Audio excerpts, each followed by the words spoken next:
Here I'm going to share a simple example of how to use endemic media and advertisements on that media to drive audience development for your brand. So whether you're buying banner ads on endemic media or native articles, should resonate on how to get more ROI, more bang for your buck. One of our clients, Bowtech Archery, it advertises in endemic media and other archery sites. This here is Eastman's Bow Hunting Journal, a long-time 30-year magazine, also an online website. They have a lot of organic traffic. People come here to research, learn about things, learn about tactics, tips, etc. And you can see they have leaderboard ads, like this one here. And this is what Bowtech used to buy, like every other brand. They used to buy interstitial or small 320 by 50s or right rail, all the advertising that these sites would offer.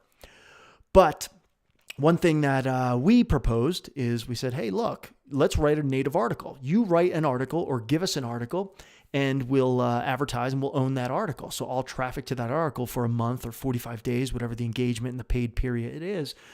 We actually want to engage that audience, maybe educate, maybe inform, maybe entertain. I'm going to show you an entertaining one. And then we want to get some money back. So we don't want a click report, right? Click reports don't get you anywhere. It's a metric that happens after the fact, and you can't do anything with a click report. You can just think about what happened in the past. And you hope that those clicks, whether they went to your site or e-com, actually drove business. But as we know, it's a fragmented landscape. Advertising's tough, and clicks just sometimes aren't a great metric, and it's not a great thing to pay for unless you get something more into your coffer. And that's where audience development comes in. So let's look at an example here. Eastman's blog, as we said, they have things like, people will come here and read. Why I like endemic media is that they already have organic traffic. People are engaged. They're leaning forward. They're not passive. They're coming here looking for something. So if I clicked an article, I'm probably going to engage with it. And what we did is we went out and we said, hey, let's not write 500 words about our product. Anyone can do that. That's an old school tactic.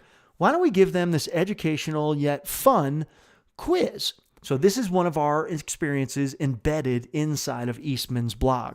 So this was promoted on the homepage, and traffic was kind of funneled into this page for the month that we did the engagement. Very, very low cost. So again, quiz, where do you aim your arrow? It's very visual. Take your best shot. Archery has come a long way, but shot placement's always king. Take the quiz, see how you do. Enter to win a new Bowtech Rain. So they were entering to win a $1,000 bow. So this is actually a quiz with a sweepstakes. So when they hit the start quiz, they're brought here. Which shot would you take on this bull? Very visual. Again, a little bit of gaps here, and we didn't really care about design. You can certainly make these things look beautiful, but blue, red, or yellow, you can choose where would you hit it in this scenario. And depending on what you chose, we can say correct or incorrect and give them some information. So think about your products, services, features, and benefits.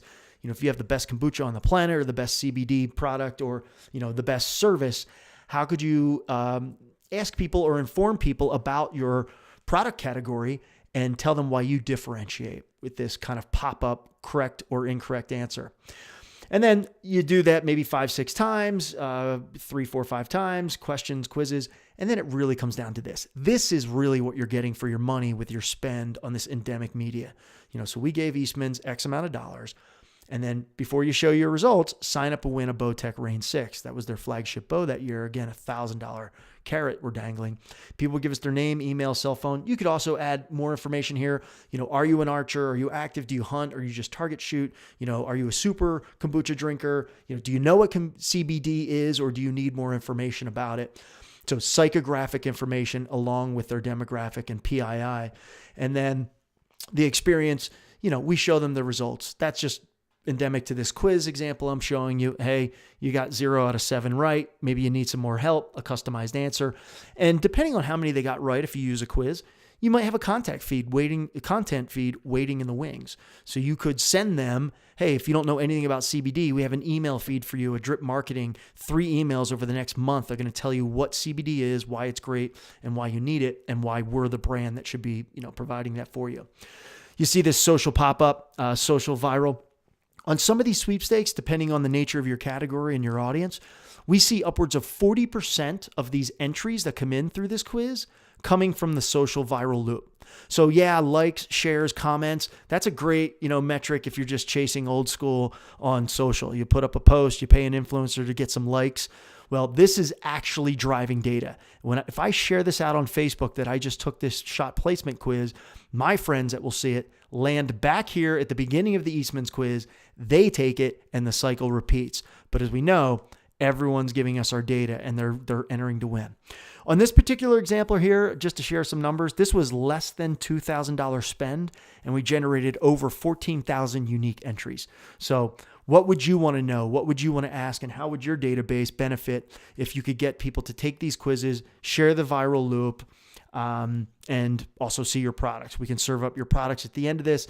And again, all of this is happening on someone else's property, but you're reaping the benefits by driving all of this data, the insights, right into your database. You could even bring the insights of what questions were answered correctly or incorrectly as a whole. So if 14,000 people took it, which ones did they struggle with? And you could return to the partner like we did to Eastman's and say, hey, Eastman's, everyone had a problem. And the one that they got wrong most was the one where we were shooting downhill at 60 yards. You may want to do a blog about that in next month's Eastman's Bow Hunting Journal.